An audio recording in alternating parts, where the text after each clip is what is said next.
नमस्कार दोस्तों। खेती विद दीपक चैनल में आप सभी का बहुत बहुत स्वागत है। और दोस्तों, आज की जो जानकारी है वो आपकी सोयाबीन की फसल की पैदावार में कमाल ला सकती है, क्योंकि आज हम बात करेंगे सोयाबीन में दानों में वजन और दानों की साइज को कैसे बढ़ाएं। और जो सोयाबीन की फसल है उसमें लास्ट में नाइट्रोजन की आवश्यकता होती है या नहीं होती, और वो हमारी पैदावार में किस तरह से काम कर सकती है। मात्र 2 स्प्रे कर कर आप आपकी जो सोयाबीन की फसल है उसमें तो उसकी पैदावार को बढ़ा सकते हैं, उसमें दानों की संख्या को बढ़ा सकते हैं, दानों में की साइज को बढ़ा सकते हैं। हमें मात्र 2 स्प्रे की आवश्यकता होती है। आज उन 2 स्प्रे के बारे में हम इस वीडियो में बात करेंगे। तो चलिए किसान भाइयों, वीडियो की शुरुआत करें। उससे पहले आप सभी से निवेदन है कि आप हमारे यूट्यूब चैनल खेती विद दीपक को सब्सक्राइब कर दीजिए अगर आप यूट्यूब पर देख रहे हैं। और अगर आप हमारे वीडियो को फेसबुक पर देख रहे हैं तो हमारे पेज को फॉलो कर लीजिए। तो चलिए किसान भाई, वीडियो की शुरुआत करते हैं।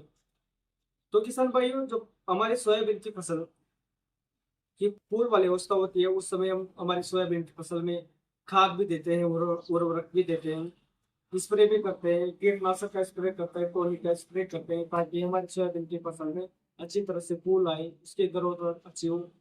लेकिन जो मेन काम होता है किसान भाइयों वो होता है फूल खत्म होने के बाद में और फलियां बनने जब स्टार्ट होती है उस समय, उसके बाद मेन काम सोयाबीन की फसल में स्टार्ट होता है, क्योंकि उसके बाद दाने बनते हैं। और अगर हमारी सोयाबीन की फसल में अच्छे दाने बनेंगे, दानों में वजन अच्छा होगा, तो हमें उसकी पैदावार भी अच्छी मिलेगी। लेकिन किसान भाई, हम गलती क्या करते हैं, हम जब तक सोयाबीन की फसल में फूल आते हैं तब तक उसका अच्छी तरह से ध्यान रखते हैं और उसके बाद में सोचने लग जाते हैं कि अब तो सोयाबीन की फसल हमारी कंप्लीट होने वाली है। लेकिन ऐसा नहीं किसान भाइयों।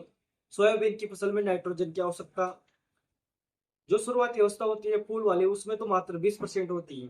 लेकिन जब फूल बनने के बाद, जब फलियां बनना स्टार्ट होती है उसके बाद 80% नाइट्रोजन की आवश्यकता सोयाबीन की फसल को होती है।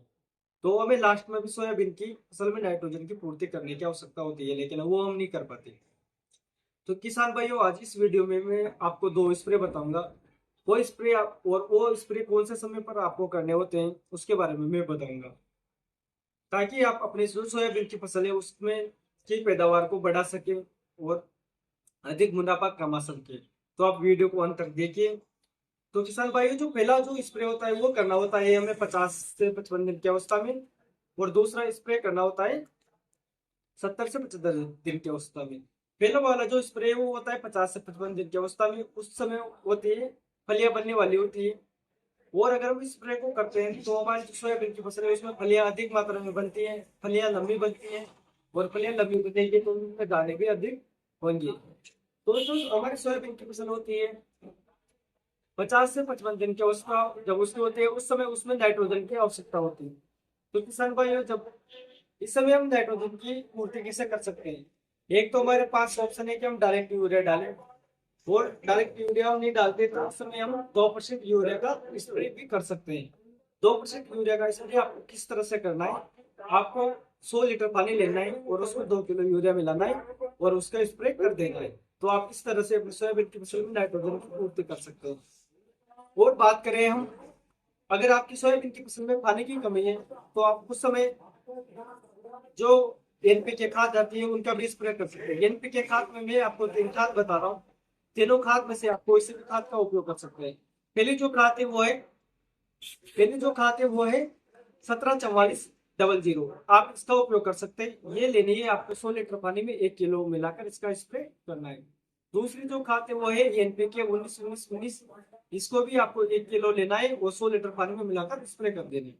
और जो तीसरी खाद है वो है 0 पाउंड, इसका भी आपको 1 किलो 100 लीटर पानी में मिलाकर स्प्रे आप कर सकते हैं। आप इन तीनों खादों में से कोई सी भी एक खाद लेकर अपने सोयाबीन की फसल में स्प्रे कीजिए। 50 से 55 दिन की अवस्था में आपकी जो सोयाबीन की फसल है उसमें नाइट्रोजन की पूर्ति हो जाएगी और फलियां भी अच्छी बनेगी, फलियों में की संख्या भी अधिक होगी और फलियां भी लंबी बनेगी।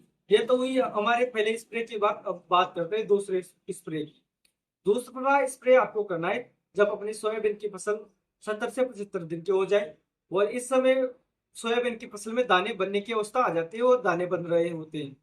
और अगर इस समय हम सोयाबीन की फसल में नाइट्रोजन की पूर्ति करते हैं तो हमारे दाने भी अच्छे बनेंगे, दानों की संख्या भी अधिक होगी, दानों में वजन भी अच्छा होगा और उनकी साइज भी अच्छी होगी। और उस समय हमें नाइट्रोजन के साथ साथ फास्फोरस और पोटास की भी जरूरत पड़ती है।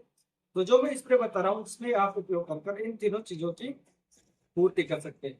तो इस समय किसान भाई आपको लेना है एक तो 17 4400, ये भी आपको 1 किलो 100 लीटर पानी में मिलाकर इसका स्प्रे करना है। और अगर आप इसका स्प्रे नहीं करते तो इसकी जगह आप ले सकते हैं 05234 का भी आप 1 किलो 100 लीटर पानी में मिलाकर स्प्रे कीजिए। तो इससे भी आपके जो दाने हैं उनकी संख्या अच्छी रहेगी और दानों में वजन भी बढ़ेगा और दानों की साइज भी अच्छी तरह से रहेगी। तो आप इन दो स्प्रे कर अपनी जो सोयाबीन की फसल है उसकी पैदावार को बढ़ा सकते हैं।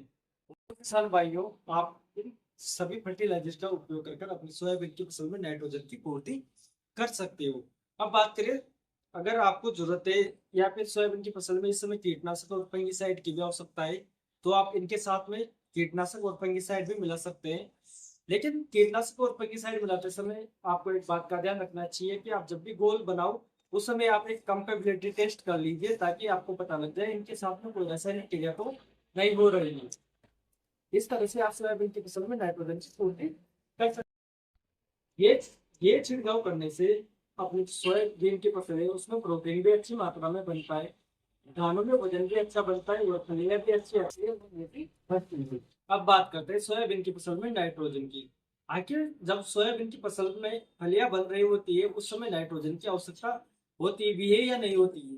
तो किसान भाइयों, सोयाबीन की फसल में जब फलियां बनती है, दाना बनता है, उस समय नाइट्रोजन की बहुत आवश्यकता होती है, क्योंकि सोयाबीन की जो फसल है वो नाइट्रोजन के प्रति बहुत ही ज्यादा सेंसिटिविटी वाली फसल है। क्योंकि अगर इसमें सोयाबीन की फसल में नाइट्रोजन अधिक हो जाए या कम रह जाए तो इसका विपरीत प्रभाव हमें देखने को मिलता है और हमारी पैदावार कम रह जाती है। तो अगर बात करें सोयाबीन की फसल में नाइट्रोजन की, तो जब तक फूल बनते हैं तब तक सोयाबीन मात्र 20% ही नाइट्रोजन का उपयोग करती है। बाकी जो 80% नाइट्रोजन बचती है उसका उपयोग वो फलियां बनते समय और दाना बनते समय करती है। अब बात करते हैं कि सोयाबीन की फसल में नाइट्रोजन किस तरह से ये इसका उपयोग करती है, ये कहाँ से ग्रहण करती है।